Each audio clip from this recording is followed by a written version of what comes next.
Baik, Assalamualaikum semuanya. Selamat malam teman-teman. Gimana nih kabar teman-teman semuanya? Semoga semuanya dalam keadaan baik dan semangat ya. Sebelumnya terima kasih sudah hadir tepat waktu dan meluangkan waktu untuk kegiatan kita malam ini. Sebelum kita mulai, saya ingin mengingatkan dulu ya sedikit teman-teman. Untuk mengubah username dengan menambahkan asal universitas di belakang nama, ini contohnya saya kirim.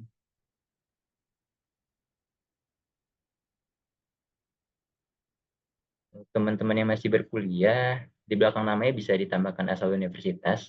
Dan untuk teman-teman yang sudah lulus atau sudah bekerja, bisa ditambahkan dengan asal daerah saja.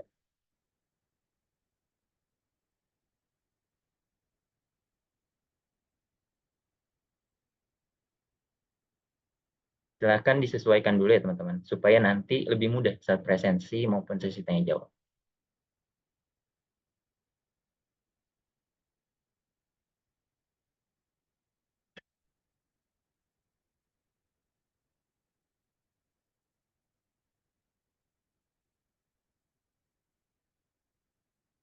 Sambil menunggu semuanya siap, saya mau menginformasikan sedikit juga. Nanti setelah penyampaian materi selesai, itu kan ada sesi tanya jawab ya teman-teman.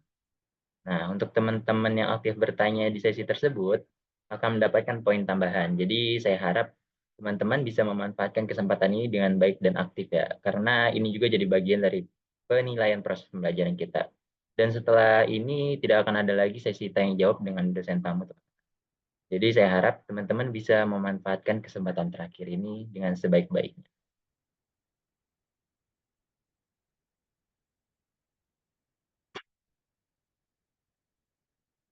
Oke.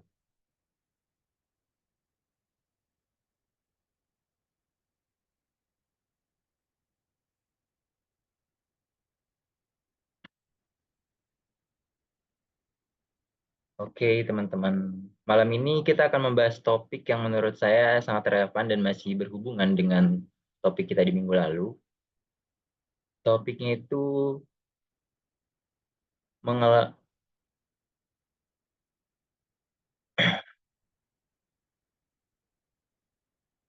topiknya tentang mengelola risiko bisnis lestari. Kalau di minggu lalu kita belajar tentang bagaimana memulai bisnis lestari, minggu ini kita akan mendengarkan tentang bagaimana mengelola risiko dari bisnis lestari tersebut.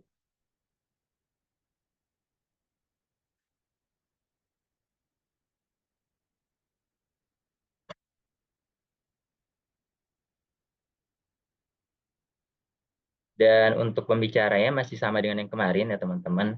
Beliau adalah Dr. Arif Budiman. Dan untuk teman-teman yang belum sempat hadir di pertemuan kita minggu lalu, saya jelaskan sekali lagi, beliau ini adalah seorang wirausahawan yang memiliki semangat besar dalam bidang pengajaran dan pembinaan, serta aktif memimpin sejumlah perusahaan di sektor manufaktur dan desain.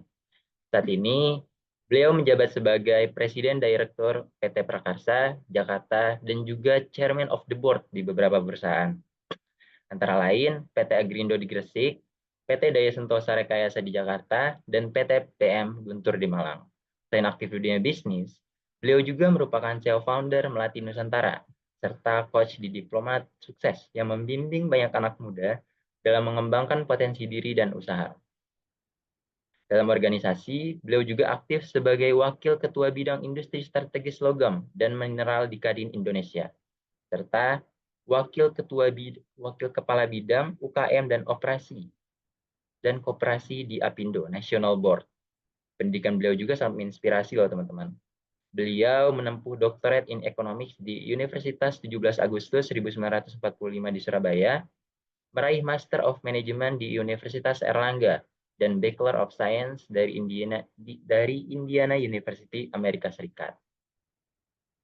Tidak hanya itu, Dr. Arif ini juga banyak terlibat dalam berbagai inisiatif keberlanjutan, termasuk menjadi bagian dari tim penulis panduan investasi lestari, serta berperan dalam program transformasi bisnis lestari bersama UNDP, yang membantu UMKM bertransformasi menuju bisnis berkelanjutan. Dengan pengalaman begitu luas dan perannya yang sangat besar dalam mengembangkan konsep bisnis berkelanjutan di Indonesia, saya yakin sesi malam ini akan memberikan banyak inspirasi dan wawasan baru buat kita semua. Baik, tanpa berlama-lama lagi, kepada Bapak Arif Budiman, kami persilakan. Oke, selamat malam semua. Semoga baik-baik, ya, baik-baik semua. Tetap semangat gitu ya. Namanya generasi muda kan harus semangat gitu ya. Nah, karena menurut saya kalian itu adalah generasi yang akan membawa gimana bisnis lestari, future skill itu ke depan itu kalian gitu. Ya, ntar saya izin share.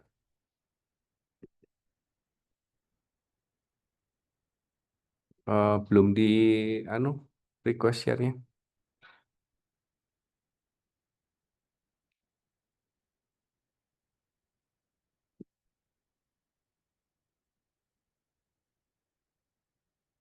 Ini oke.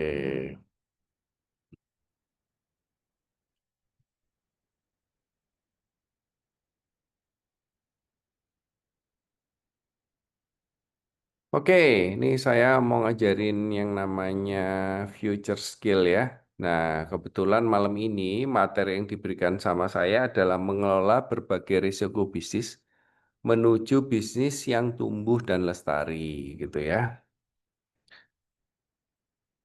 Nah, ini tadi udah disebutkan profil saya, cuman yang di kiri bawah ini Instagram saya gitu. Mungkin kalau mau follow saya silahkan. Ya, kalau mau tanya-tanya bisa DM kalau sesi tanya jawabnya nggak cukup gitu ya. Nah, orang itu selalu bilang, apa sih resikonya dalam bisnis ya? Nah, risiko dalam bisnis yang namanya UMKM, perusahaan besar sampai kecil, kemudian bisnis yang lestari atau tidak, ya, itu tuntutannya sama, teorinya sama. Hanya kalau di bisnis lestari itu environment, social, sama governance-nya itu lebih ditekankan, gitu ya. Nah, bisa aja adik-adik sekalian itu misalnya jualan online, untungnya untuk hidup, berarti elemen sosialnya kan nggak jalan, governance-nya nggak jalan, environment juga nggak jalan, bisa saja gitu. Tapi dari jenis perusahaan yang seperti itu sampai ke perusahaan sebesar apapun, itu ada saya kan membahas dari sisi resiko. Jadi ada 8 resiko, ya. 8 ini tidak ada satu yang lebih tinggi atau lebih risiko lebih tinggi atau yang rendah. Jadi saya ngasih framework berpikir bahwa 8 ini tuh penting diawasi, di apa? Ya, bukan diawasi ya, di acknowledge gitu ya, diperhatikan supaya kalau ada sekalian memperhatikan 8 ini ya, insya Allah perusahaannya bisa eh, lestari ya. Nah, mengapa mengelola risiko itu penting? Jadi ada guru strategik dunia namanya Peter Drucker ya. Peter Drucker itu ada bukunya namanya The Practice of Management ya. Dia bilang apa dari buku itu? Setiap keputusan bisnis mengandung risiko dan tugas manajemen adalah ya, tugas manajemen. Berarti tugas yang mengelola. Satu, mengidentifikasi. Dua, mengukur. Tiga, meminimalkan risiko, ya, agar tidak merusak tujuan organisasi. Nah, minimalis risiko itu apa? Dari 8 yang tadi ini yang kita harus minimalkan risikonya, ya, finansial, pasar, operasional, sumber daya manusia, hukum dan kepatuhan, lingkungan sosial, teknologi cyber, dan strategi. Ya, oke. Saya akan mulai. Nomor satu, risiko finansial. Contohnya, kerugian karena penjualan turun, biaya operasional naik, gagal bayar pinjaman. Itu kayaknya udah umum ya cerita ini ya. Dampaknya apa? Terjadi itu arus kas terganggu, modal kerjanya menipis, bahkan bisa menyebabkan kebangkrutan. Loh, gila kan ya, sampai seperti itu ya. Nah, ini adalah risiko-risiko yang sangat umum sekali gitu, yang semua pebisnis itu mengalami. Nah, pada sesi malam ini, khusus hanya untuk malam ini, Future Skill, saya akan kasih resepnya, akan spill tips-tipsnya. Nah, Ya. itu kalau nggak dibayar gimana? Nggak masalah. Oh, masih sih itu. Nggak dibayar nggak masalah, tapi lo kalau punya Ya, saya akan ngasih tips-tipsnya nih ya. Oke, tipsnya apa? Nah, jurus bersama risikonya adalah pisahkan keuangan pribadi dan bisnis. Kalau misalnya nggak terpisah, ya, cash flow-nya bisa seret karena apa? Manajemennya pingin motor baru misalnya, ya. Nah, terus pada saat monitoring monitoring perusahaannya, ya kelihatannya duitnya ada di atas kertas ada, tapi dilihat uangnya nggak ada. Jadi nomor satu adalah harus memisahkan keuangan pribadi dan bisnis. Ya, caranya gimana? Gampang, bikin rekening pisah urusan pribadi-pribadi, urusan bisnis-bisnis. Ya, nomor dua itu ada namanya budgeting. Budgeting itu buat anggaran. Oke, saya mau berkembang sekian persen. Budget saya untuk tenaga kerja gimana, promosi gimana, operasional bagaimana, marketing bagaimana, itu dianggarkan semua terus dipantau.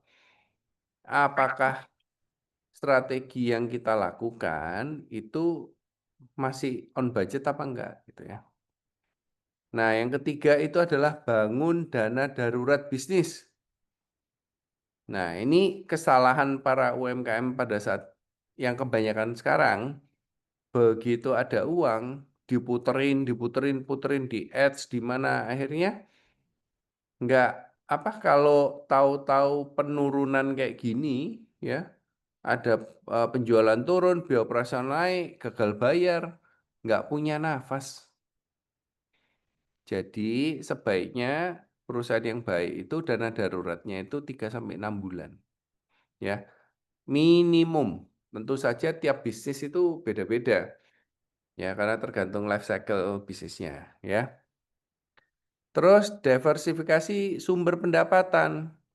Maksudnya apa? Ya, pendapatannya itu harus dari berbagai macam, ya.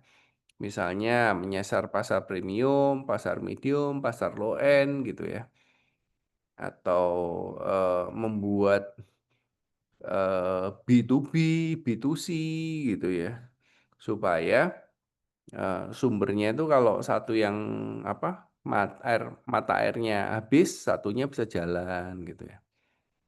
Nah, kelola utang dengan baik. Utang itu adalah janji. Ya, saya mendapatkan utang, saya janji bayar dengan bisnis saya seperti ini. Lah kalau nggak bisa ngelola, ya gimana? Ya akhirnya eh, terlalu berani muterkan, butuh duit cash, tahu-tahu pinjam-pinjol, bunganya tinggi nggak masuk gitu kan. Apalagi kalau supply suppliernya gagal bayar, terlambat, wah tambah hitungan bisnis nggak masuk. Jadi itu harus mengelola utang dengan bijak. Nah, kalau kalian udah punya laporan keuangan yang baik, tata kelola untuk utang atau memberikan pinjaman ke apa pinjaman ke pembeli itu bagus, kalian bisa memproyeksikan cash flow-nya bagaimana gitu. Nah, bisa diforecastkan. Nah, ini yang penting, kebanyakan UMKM nggak punya ini gitu ya. Nah, kemudian asuransi perlindungan risiko ini penting. Apakah kendaraannya sudah diasuransikan? Apakah karyawannya sudah ikut BPJS untuk kesehatan? Apakah gedungnya itu sudah diasuransikan gitu. Jadi supaya apa? Bila terjadi apapun itu kita udah bisa budgetin dan udah di cover gitu.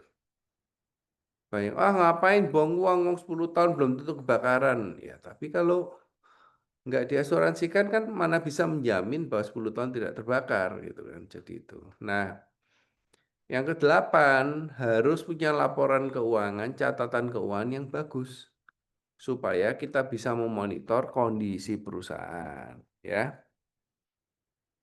Nah, kalau nggak mampu, nggak usah khawatir ya. Orang ahli keuangan itu minimum udah kuliah 4 tahun full time. Nah, adik sekarang kan baru belajar mungkin ya. Jadi ya mendingan konsultasi sama ahlinya gitu kan. Nah, terus ada bangun kebiasaan financial disiplin gitu. Jadi aturan mengeluarkan uang, aturan menjualan, aturan semua itu ada norma-norma. Intinya gini loh, perusahaan itu kayak ibu rumah tangga, ya. Ibu rumah tangga itu apa cirinya? Masuknya gampang, keluarnya susah, ya. Jadi itu yang penting itu di sana. Oke, next. Resiko pasar sekarang. Perubahan bahan baku, fluktuasi kurs kalau bahan bakunya impor atau bahan bakunya ikut komoditas dunia, tren konsumen berubah, munculnya pesaing baru, dampaknya apa? Penjualan turun untuk bisa compete, margin laba menyempit, posisi merek melemah. Nah, ini risiko atau soal pasar. Oke, kita jurusnya bagaimana? Nah, jurusnya adalah nomor satu, know your customer. Jadi lakukan riset pasar secara berkala, ya.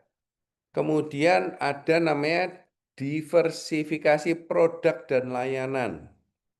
Ya, karena harus produk itu kalau sama terus dari zaman dulu sampai sekarang nggak akan bisa laku. Karena apa? Marketnya bergeser. Ya. Kemudian perluasan pasar, market expansion. Kenapa nggak ke modern market, B2B, dari B2B ke B2C, kenapa nggak ekspor? Jadi itu harus dilakukan seperti itu, gitu kan. Contohnya apa? Contohnya, bulu mata premium itu di Purbalingga, itu ekspor semua ke Korea, kemana gitu. Itu dulu kalau dijual ke Indonesia nggak laku, harganya terlalu mahal, karena produknya terlalu premium. Akhirnya marketnya itu di luar negeri gitu.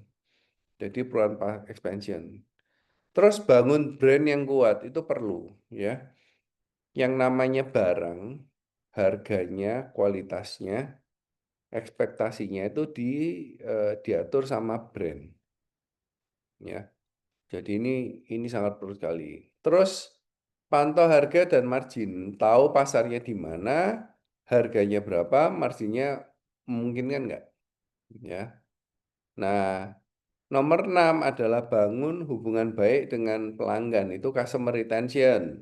Biasanya kalau jualannya online, itu ngejar review bintangnya itu loh. Ya. Nah, kalau namanya kita punya produk dan jasa ya, itu karena internet yang mana informasi itu lalu lalang terlalu cepat, sehingga orang dapat informasi yang banyak. Nah, itu inovasinya harus semakin cepat. Dan harus adaptif cepat. Bahasa kerennya itu agile gitu kan. Nah, kemudian gunakan data untuk bikin keputusan bisnis, jangan feeling. Kayaknya gini ya, kayak gini nggak boleh. Harus data, ya. Siapkan strategi harga yang fleksibel. Contohnya apa? Ini udah terbukti nih. Kalau jualan online itu ada Harbolnas kan ya. Harganya itu sangat fleksibel ya.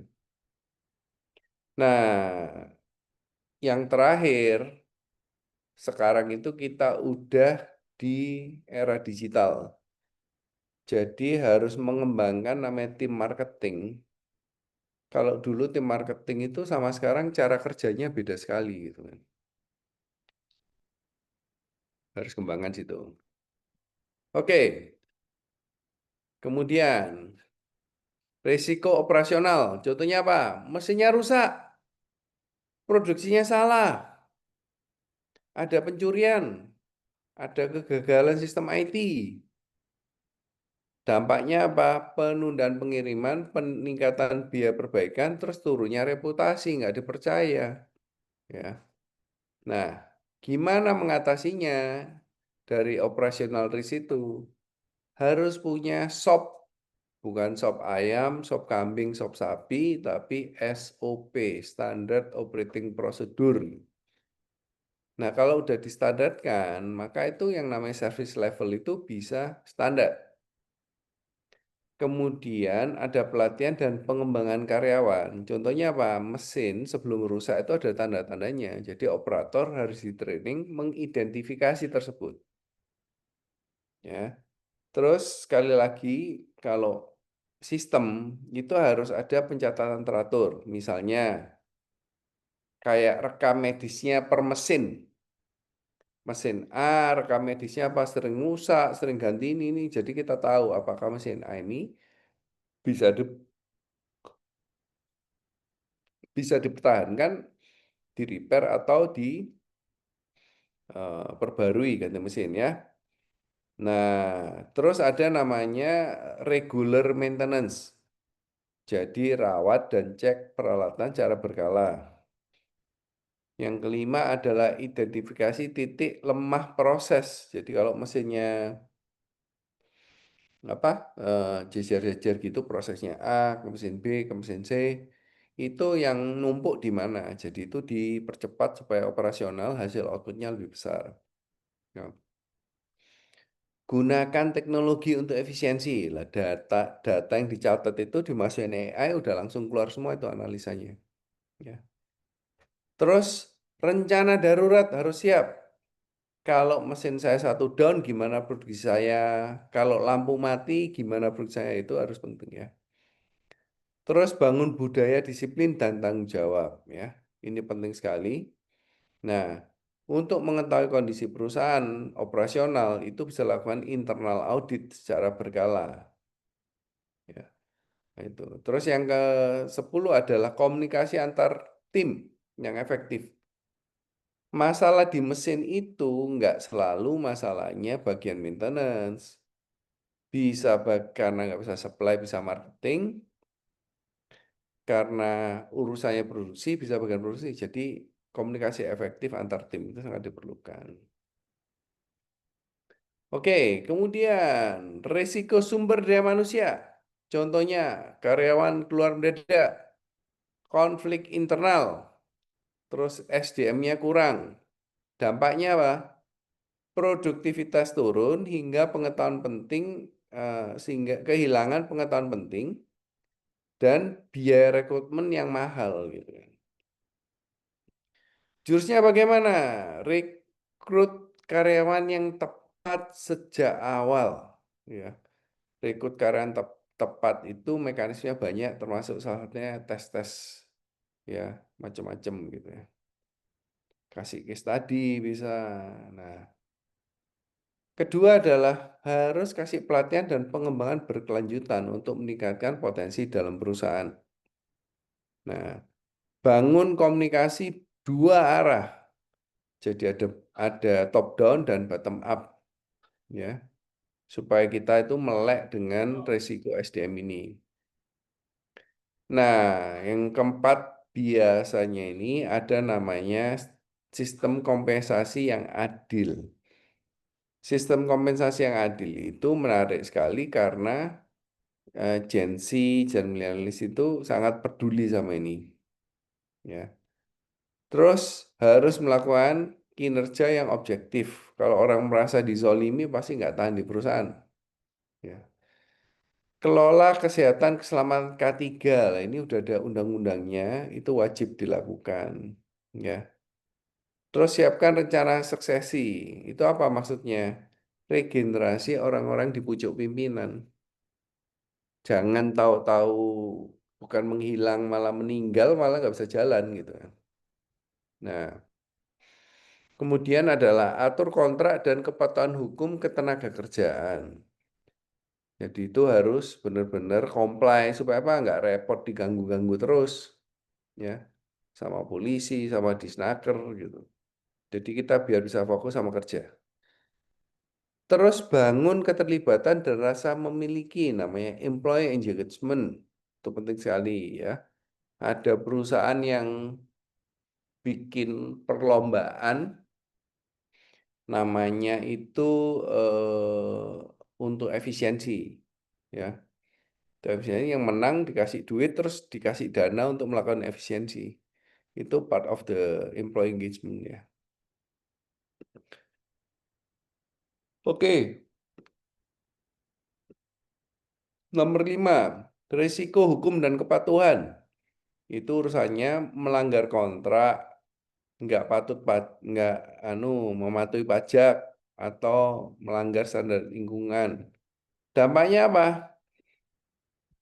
Denda, sanksi hukum itu di penjara ya, dan reputasi buruk di mata publik. Nah, gimana nih cara ngatasinya? Harus paham dan mematuhi regulasi yang berlaku. Ya, lengkapi dokumen dan kontrak hukum. Ya, jadi terhadap karyawan, terhadap supplier, terhadap yang beli gitu kan. Nah, gunakan konsultan hukum atau notaris. Jadi di Indonesia itu yang diakui negara dengan dokumen tertinggi itu ada notaris. Ya.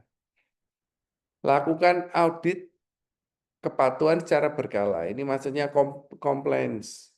Ya, itu ada banyak item compliance yang harus diaudit itu dilakukan berkala supaya apa? Monitoring. Jangan-jangan cuma slogan nggak dilakukan. Ya. Nah, ini yang penting ini. Lindungi data dan privasi pelanggan. Ya. Jadi kemarin itu ada berita Tokopedia itu dihack. Privasi pelanggan itu apa? Kontaknya lah, kemudian kebiasaan belanjanya diambil sama yang hacking kan. Nah, kalau di luar negeri itu pemilik usahanya didenda gitu. Didenda miliaran gitu, miliaran dolar ya. Indonesia enggak, belum ke situ. Terapkan etika bisnis dan tata kelola, bahasa Inggrisnya good governance ya. Ini penting.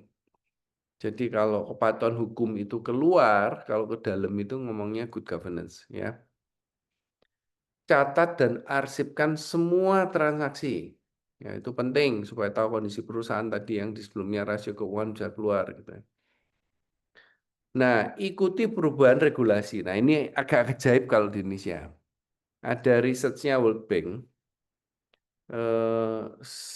Di Indonesia ini 40% waktu yang diperlukan untuk mengikuti aturan. Ya. Nah, kemudian kelola risiko hukum ketenagakerjaan ini sering kita lupa. Ya. Risiko hukumnya apa harus tahu gitu ya.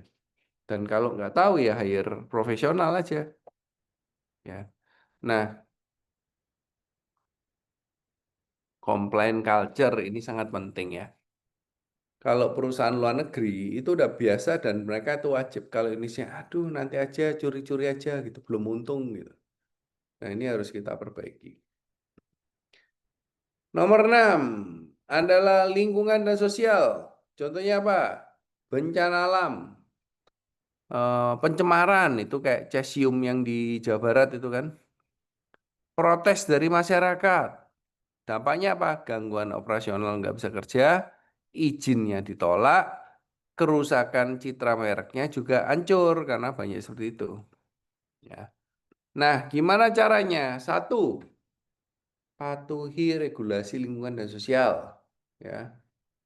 Kelola limbah yang bertanggung jawab, efisiensi energi dan sumber daya alam, bangun hubungan baik dengan masyarakat, ciptakan tenaga kerja yang aman dan sehat, gunakan bahan baku yang berkelanjutan, bisa dari sini ya kan, asal ongkos kirimnya nggak tinggi aja bisa ya.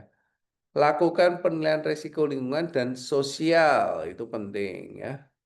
membangun transparansi dan komunikasi ke publik. Itu penting sekali ya, apalagi TBK ya. Nah, kembangkan produk dan inovasi ramah lingkungan. Ini yang susah. Ya. Karena di Indonesia itu kalau data marketplace, sebagian besar itu trader. Ya. Terbukti kalau apa di kompetitor-kompetitor yang meng-create sebuah barang itu jarang. Yang jasa sama tradingnya banyak ya. Yang terakhir, integrasikan strategi bisnis Anda dengan ESG. Ya, itu penting sekali karena apa? Kalau kalian mau supply ke perusahaan TBK, maka yang dilihat kamu itu kontribut ke ESG apa, cocok nggak? Oke. Kemudian, risiko teknologi dan cyber. Apa tuh itu? Ya. Serangan hacker, kebocoran data, atau sistem online error. Ini terjadi. Serangan hacker di Tokopedia, Telkom, ya, data customer-nya bocor. Sistem online error, itu berapa hari yang lalu Amazon itu cloud service bikin udah error tuh berapa jam.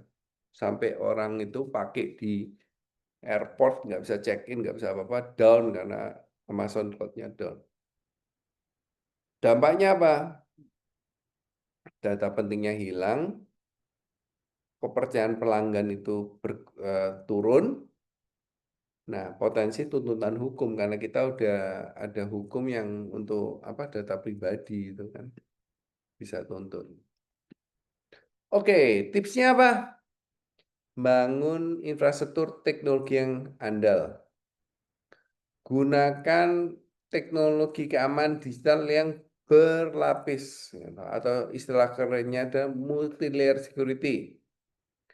Rutin di backup ya.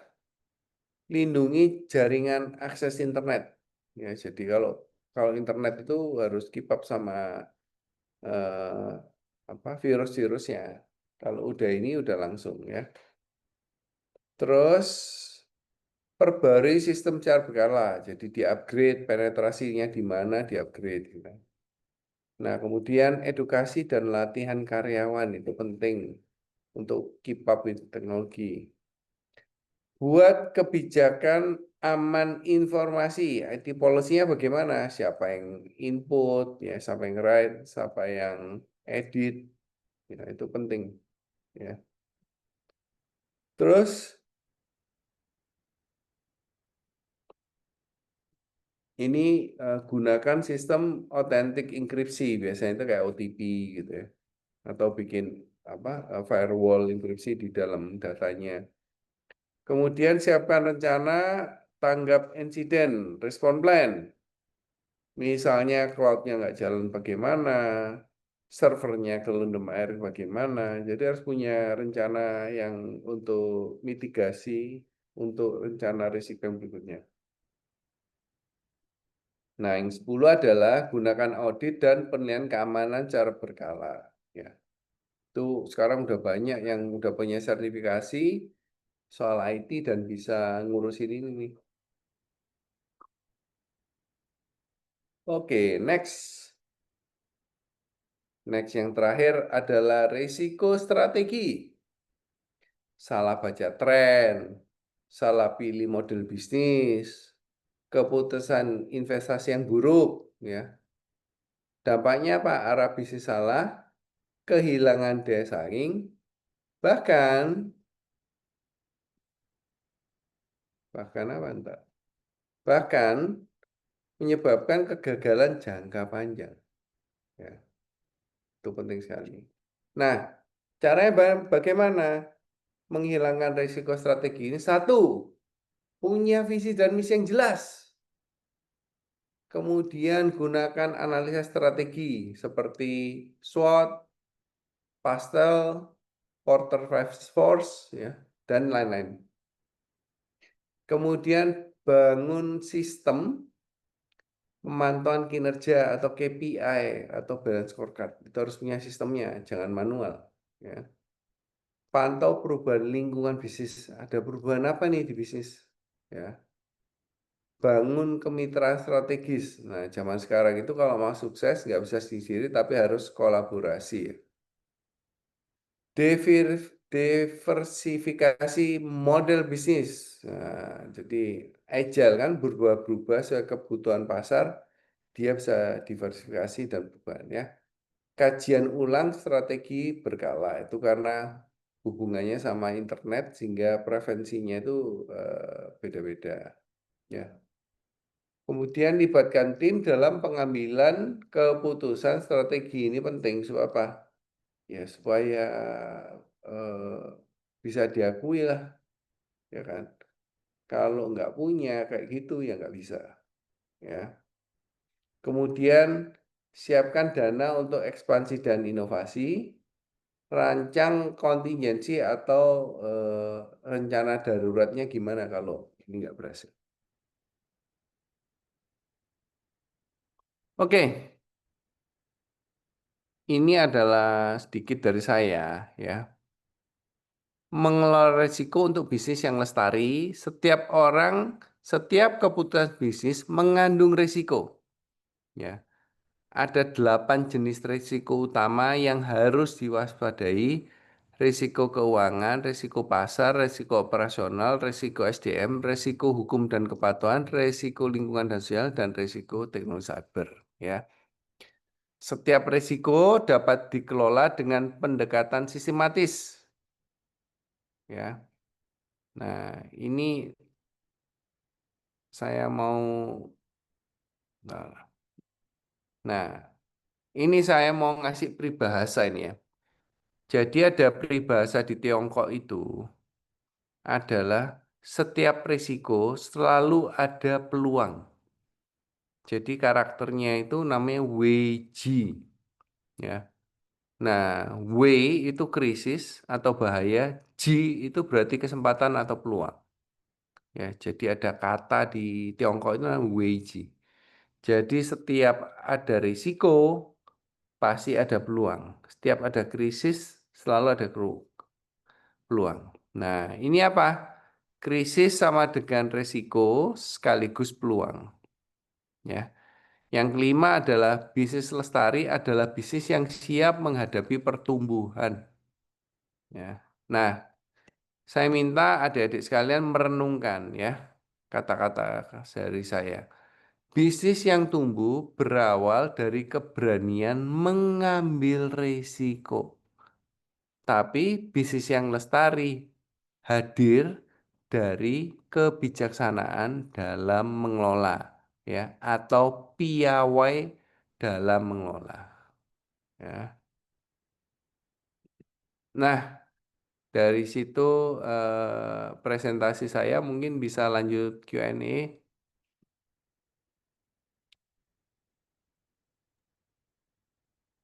Teman-teman yang punya pertanyaan bisa di open ini aja, open mic. Dan untuk teman-teman yang speakernya bermasalah bisa ditanyakan langsung di kolom chat. Nanti akan kita baca.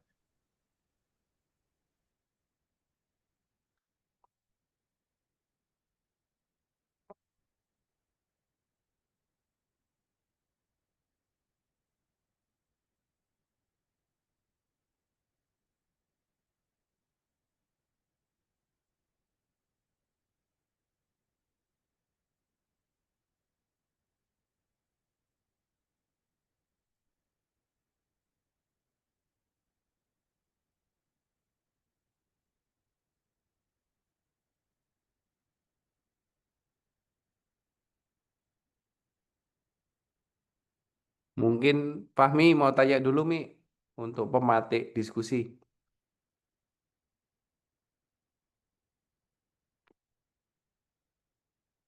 Ya, Pak.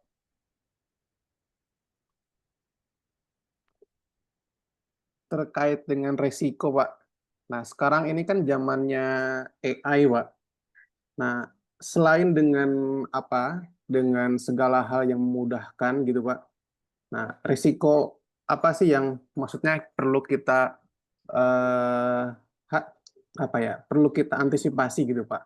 Karena kan tentu AI pun bisa juga berpotensi untuk bisnis lestari ya Pak, untuk menjadi lebih berkembang.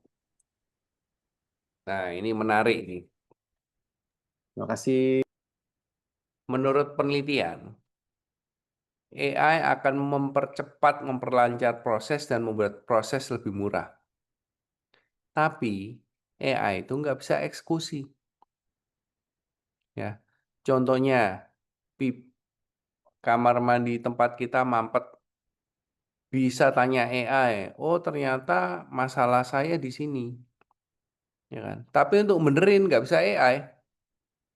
Jadi selama kita bisa peluang untuk eksekusi, saya rasa future skill-nya itu masih ada. Nggak ada yang bisa gantiin tukang jahit. Nggak ada yang bisa gantiin tukang pipa. Ya. Jadi hal-hal itu yang perlu eksekusi itu saya rasa masih, walaupun AI-nya udah hebat, nggak bisa ngalahin masih.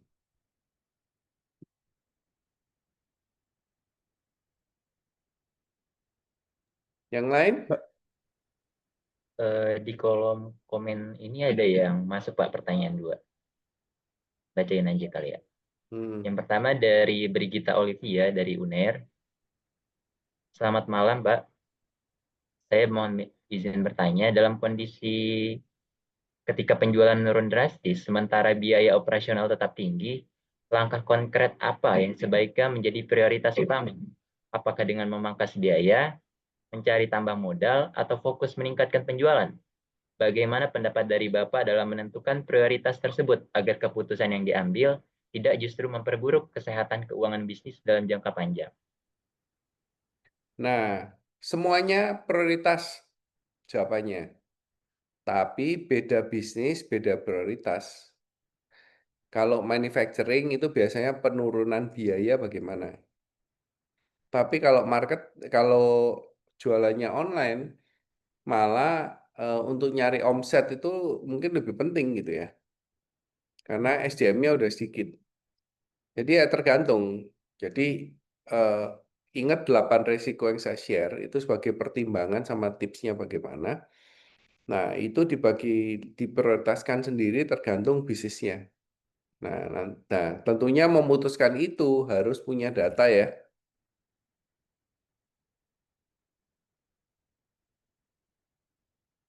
Ada pertanyaan lain? Oke, ada satu lagi nih Pak, terakhir. Dari Lutfia Dewita. Selamat malam Pak, saya izin bertanya, jika suatu usaha F&B menghadapi masalah lingkungan, misalnya ada bau limbah yang dihasilkan selama proses produksi, yang mana itu mengganggu lingkungan sekitar, bagaimana kiranya resiko itu bisa diminimalisir dengan tetap mempertahankan biaya yang dikeluarkan? Sekian. Nah, ini ya yang namanya kita bisnis lestari itu harus bertanggung jawab dengan lingkungan. Jadi pengolahan limbah dan lain-lain itu jangan dianggap beban biaya, tapi memang yang harus dilakukan. Ya. Nah, contohnya kalau bisnis di F&B, itu kan limbahnya itu biasanya minyak ya, limbah minyak gitu. Kalau organiknya dikasih bakteri pun hilang, tapi sekarang minyak pun udah ada bakterinya. Jadi bisa lah. Terus di Indonesia Pertamina itu udah nerima hasil olahan minyak. Jadi minyak mentah minyak yang habis pakai segala itu nggak usah dibuang anu di saluran itu, langsung aja kasihkan ke Pertamina pasti diterima. Ya, itu juga menjadi nilai tambah atau sebagai uang tambahan. Ya, pesan saya cuma satu, jangan dianggap urusan lingkungan itu adalah kewajiban. Jangan dibilang adalah itu biaya tambahan. Kalau Anda tidak bisa menyelesaikan masalah lingkungan dengan keberadaan Anda, jadi lingkungan akan semakin jelek dengan adanya Anda, ya jangan bisnis kalau nggak mampu. Ya bisnisnya nggak sustain nanti.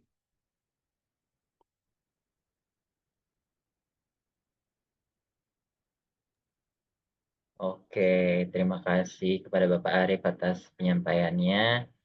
Kalau saya menyimpulkan dari apa yang disampaikan oleh Bapak Arif tadi, bisa dibilang bahwa setiap organisasi pasti punya risiko ya. Baik itu di bidang operasional, teknologi, keuangan, dan lain-lain gitu tadi. Semua risiko itu saling berkaitan dan bisa berdampak besar kalau tidak dikelola dengan baik. Kuncinya itu ada pada bagaimana perusahaan mampu mengenali potensi masalah sejak dini, lalu menyiapkan langkah-langkah pencegahan yang tepat. Misalnya, memastikan proses kerja berjalan efisien, memberikan perhatian rutin kepada karyawan, menjaga budaya kerja yang sehat, serta selalu mematuhi aturan dan regulasi yang berlaku. Intinya, pengelolaan risiko bukan hanya soal menghindari kerugian, tapi juga soal membangun organisasi yang tangguh, adaptif, dan bisa terus bertumbuh dengan cara yang benar. Dengan begitu, bukan cuma produktivitas yang terjaga, tapi juga kepercayaan publik terhadap organisasi agar tetap kuat. Terima kasih kepada Bapak Arif atas penyampaiannya malam ini. Sebelum kita berakhir, kita akan ada sesi foto dulu ya Bapak Arif. Oke, pada teman-teman mungkin bisa diaktifkan ya kameranya.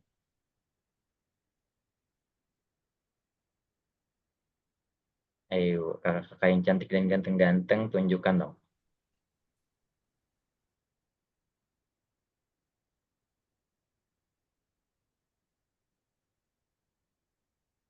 Oke,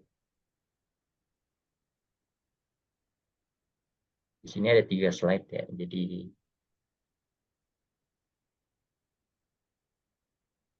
oke, saya mulai ya. Kita hitung 1, 2, 3.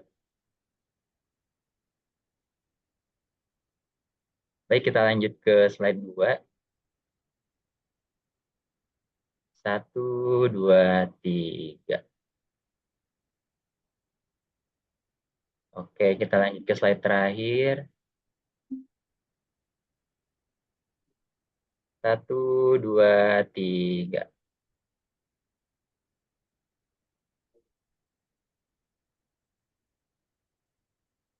Oke, terima kasih Bapak Arif. Jika ingin meninggalkan Zoom, dipersilahkan Oke, ya teman. terima Terima kasih. kasih. Selamat malam semua, semoga bermanfaat. Terima kasih. Dadah. Oke, untuk selanjutnya itu sesi konsultasi tugas OTS yang teman-teman yang akan dibawakan langsung oleh Kak Salsabila. Kepadanya kami persilakan. Oke. Ini bisa dimatiin dulu recordingnya? Oke.